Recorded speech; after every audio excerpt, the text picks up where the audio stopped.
short or easy. Sometimes they're many, many years, and Malcolm is here this morning as Lheidli's lawyer on this case to provide an update as to where things stand.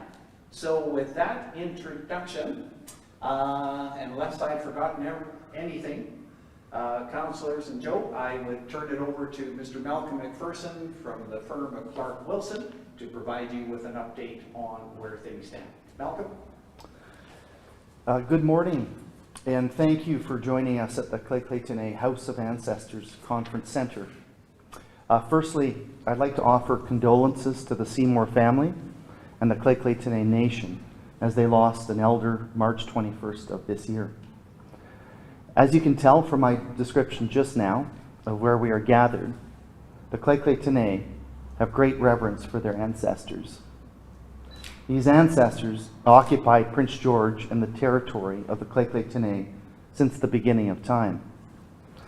This occupation has been continuous to the present day descendants of these ancestors in the room with me today. The Lheidli T'enneh have never ceded their territory and rights through treaty or war. These rights are enshrined and protected by the Canadian Constitution.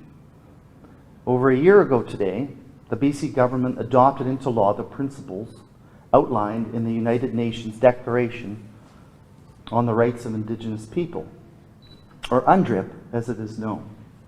And the particular paragraph there is 32, which speaks to the free, prior, informed consent of nations when there's industrial activity.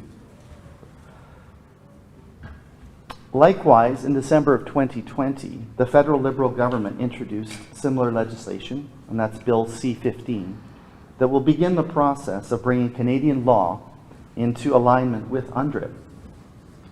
On October 9th, 2018, my clients experienced what can be described as a massive fireball eruption of an Enbridge gas pipeline, which crosses approximately 1.5 kilometers of their reserve land, that being Fort George Indian Reserve Number 2, and over 100 kilometers of their territory.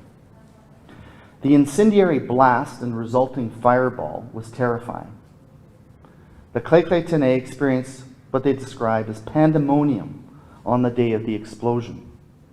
From their vantage point, there was no competent, let alone world-class, safety emergency operations in place following the explosion. As Chief Pountney has remarked, the Enbridge brand has unfortunately become synonymous with danger and mishap in the Lheidli T'enneh community. In February of 2019, my clients filed a notice of civil claim in the Supreme Court of British Columbia against Enbridge Inc. and West Coast Energy Inc. The purpose of the lawsuit was and is to convey the following to Enbridge. First point, the explosion has triggered a need to review and reset the safety, oversight, and economic relationship between Lheidli T'enneh and Enbridge. Point number two, the colonial doctrine of discovery, which has and continues to strip Indigenous peoples of land ownership and land rights, has no place in Lheidli T'enneh territory. Point number three, it is not business as usual for the Lheidli T'enneh, who do not consent to Enbridge transporting hydrocarbons in an unsafe manner through their reserve and territory.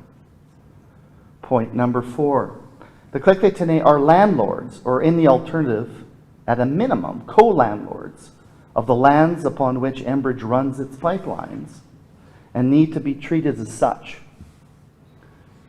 Fifth point, Lheidli T'enneh's desire and preference as landlord is for Enbridge to reroute its pipelines off of the Lheidli T'enneh reserve and territory.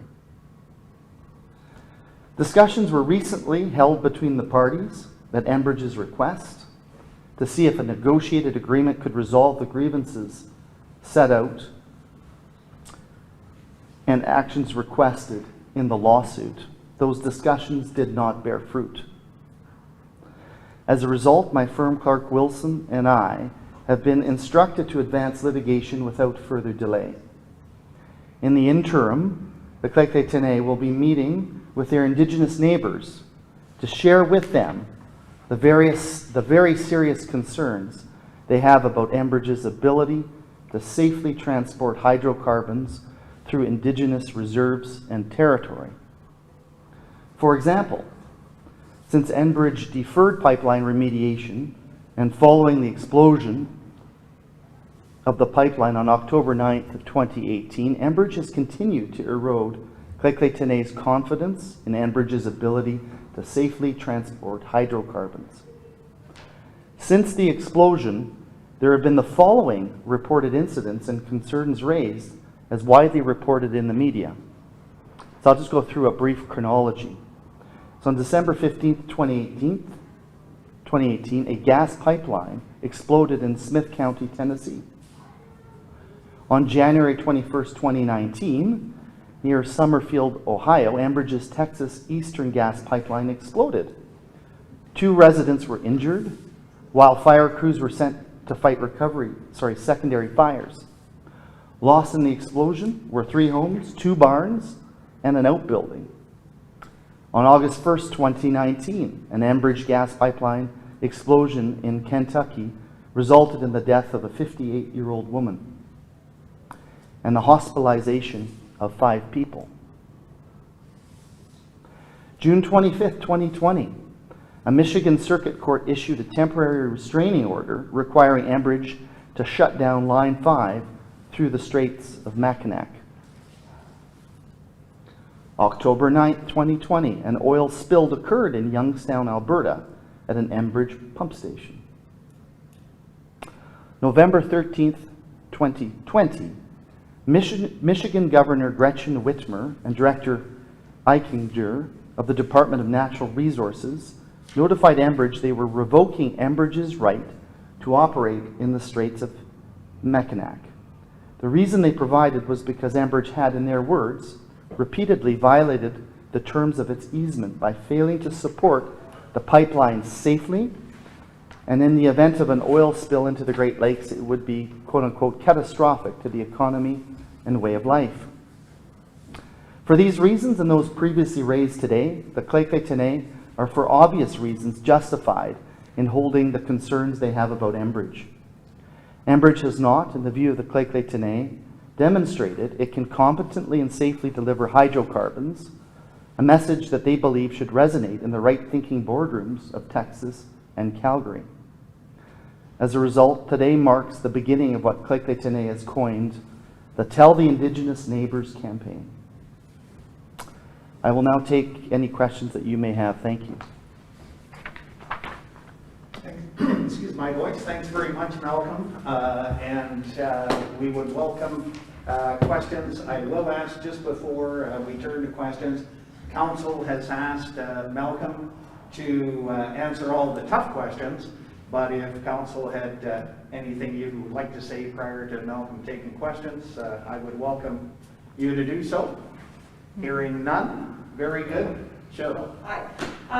So Malcolm, logistically speaking, I know part of what you're seeking here in terms of damages, but also to reroute the pipeline. How realistic is that, do you think?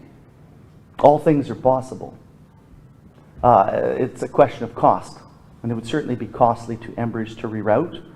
But I mean, pipeline companies have the ability, the engineering capability to reroute, and they could certainly reroute around 1.5 kilometers of the reserve, and that's what is being requested. How much of a factor is, I mean, the pipeline was established long before Enbridge. So does Enbridge change that relationship, change that dynamic at all? That's a very good question. So, I mean, I guess the legal paperwork, if I could call it that, which underpins the purported right that Enbridge says they have to run their pipelines through the unceded territory of the Lheidli T'enneh, was signed in around the 1950s. And Lheidli T'enneh, to our knowledge, was not intimately involved in the 50s. And that's one of the problems, is that there's been well, certainly from the perspective of the nations, it's a very good thing that there's been a moving out of the mindset of the 1950s, which I think can fairly be described as much more colonial than it is today. to a more modern, realistic mindset that, for example, the Lheidli T'enneh people, they've been here since literally the beginning of time. You know, the radiocarbon dating, you know, and that's, you know, what Western-based science shows, you know, existence at least 10,000 years. So they're clearly landlords, and that's what has to change. And part of what this movement with UNDRIP, right, or DRIPA in BC, or Bill C-15, is to have the law more accurately reflect the reality on the ground and the reality of ownership. I don't know if you're able to expand on it or not, but the proposed settlement that was issued initially by Enbridge, because they sort of extended, I don't want to call it an olive branch necessarily, but they came forward with a proposal that was subsequently found to be hateful and disrespectful. Can you expand on what was proposed initially, or? Yeah, I can't get into the substance of what was discussed, other than to say there were discussions had between Enbridge and my clients, and those, you know, as I mentioned in the press release, unfortunately did not bear fruit. And the general consensus of Chief and Counsel is that for Enbridge, it appears to be business as usual, a very Calgary-centric approach, which just, you know, bottom line, doesn't work in the unceded territory of the nations in British Columbia. Now, if I had a question for Clay, would that be later? Or? That would be later, and I appreciate that, Cheryl. Thank you. Mark from the Prince George Citizen. So I'm assuming that what you would like to see is that at the very least have it rerouted off reserve lands. Is that correct? Yeah, the preference would be to have it rerouted off of the entire territory, which is over 100 kilometers of pipeline. At a very minimum, it would be ideal from the client's perspective to have it rerouted off of the 1.5 kilometers, which traverses one of their reserves. So how much of a diversion would that require? Like, would it be just a matter of a few hundred meters, or probably more? I can't answer that question. I'd have to ask an engineer. Yeah. And it's an above ground pipeline, is it not, at that particular spot? I'd have to defer to the clients. My understanding is that I believe it's underground. Yeah. I believe for most, Mark, it's underground. It does come above ground to cross the Fraser River, just in the vicinity of what we call Lheidli's North Side subdivision. Heads across the Fraser River towards the South Side subdivision. So at that point, it's above ground, but then goes subsurface again once it gets to the other side of the Fraser. See, one of the challenges is, and many of the councillors behind me and the chief, they have to cross over, right, when they drive into the reserve. They have to cross over this pipeline, and they saw the damage that can be done when there's deferred maintenance, which and this will, you know, be discussed and thoroughly in court. But when there's deferred maintenance and there's a pipeline shortly following deferred maintenance, it causes naturally a lot of anxiety when you're driving to your reserve over a pipeline that recently exploded. Yeah. What's the Go ahead. what's the timeline for this reaching court? Sorry, can you repeat the question? What's the timeline for this case to reach court? Right. So the age-old question. How long does it take to have the court have the lawsuit make its way through the courts? This is not federal court, so it doesn't adhere to strict timelines. It all depends on how quickly both parties get through the discoveries phase of the litigation, and that will be occurring shortly. It'll likely be a few years out, would be a very broad estimate. Of course, with COVID-19, that's also shortened time frames, and also just the sheer volume of the evidence required to bring the lawsuit forward will also exacerbate the length of time it will take. Can you expand on the discussions with the neighboring First Nations and how that might play into the civil suit as well? Well, what I can say, and I'll defer to Chief and Counsel, It's their campaign, so to speak. But what I can say, the purpose is to share with the nations, especially northern BC to the coast, the very recent experience that they've had post-explosion. And that experience has been one that, to put it as positively as I could put it, has been very lacking. So they want to share with their neighbors what happened after the explosion in terms of emergency response. In this case, it was, as I described, utter pandemonium.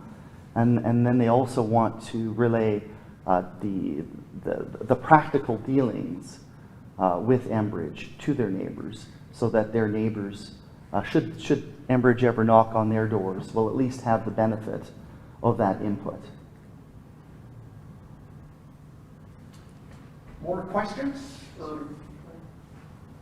Malcolm? Going once? Maybe one more, I think Cheryl, you might have already answered it anyway, but how did this come to be? How did this pipeline end up going through reserve land? Yeah, very, very good question. I mean, it was, dates back to the 1950s. And of course, the records are a little more sparse in the 50s. It's early days in terms of our drilling down into all those documents. So I don't have a ready-made answer for you, but I can observe that, in the 50s, major projects were developed, and there was virtually no engagement and compensation with the nations at that juncture in time. It was just a different mindset, much more colonial mindset than is in operation today. Just before I take another question, I'd like to welcome Councillor Clarence John, who's joined us this morning. Thank you, Councillor. More questions for Malcolm? Yes.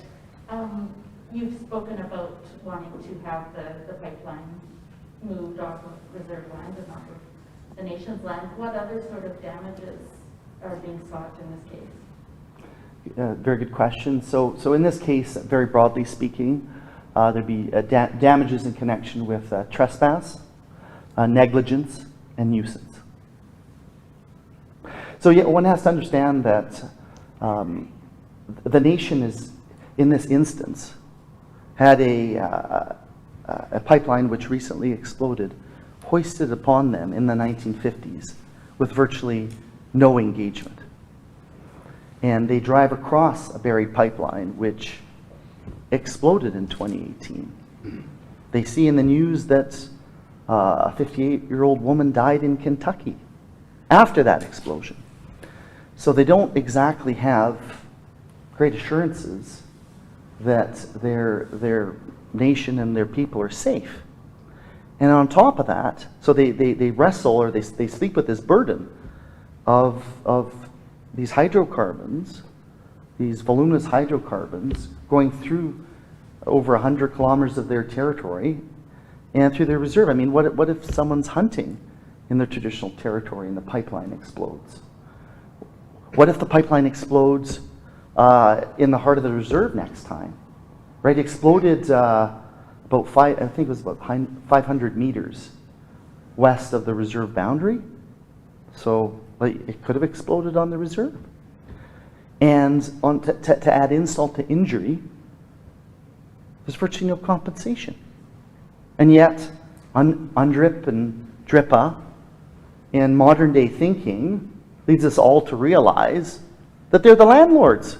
Well, something's wrong with this picture. And they're demanding that those concerns be addressed. And they really do mean it when they say they believe that they're in the right thinking boardrooms of Texas and Calgary, that CEOs would agree that they should not have these worries of pipelines exploding on their reserve and on their traditional territory. Sorry. You put a dollar figure on the damages received. Would it be in the millions? Oh, we haven't yet. Yeah. We have to. as part of the due diligence process, have to drill down and test the evidence before being able to come up with a damages award. So during the next phase of this litigation, both parties will be, calling witnesses and to examine witnesses to, support their versions of the lawsuit. Go ahead. So I know the campaign is starting today, the One Indigenous Neighbors campaign, but have you been in any preliminary talks with Indigenous neighbors at all? And if so, what are some of the reactions?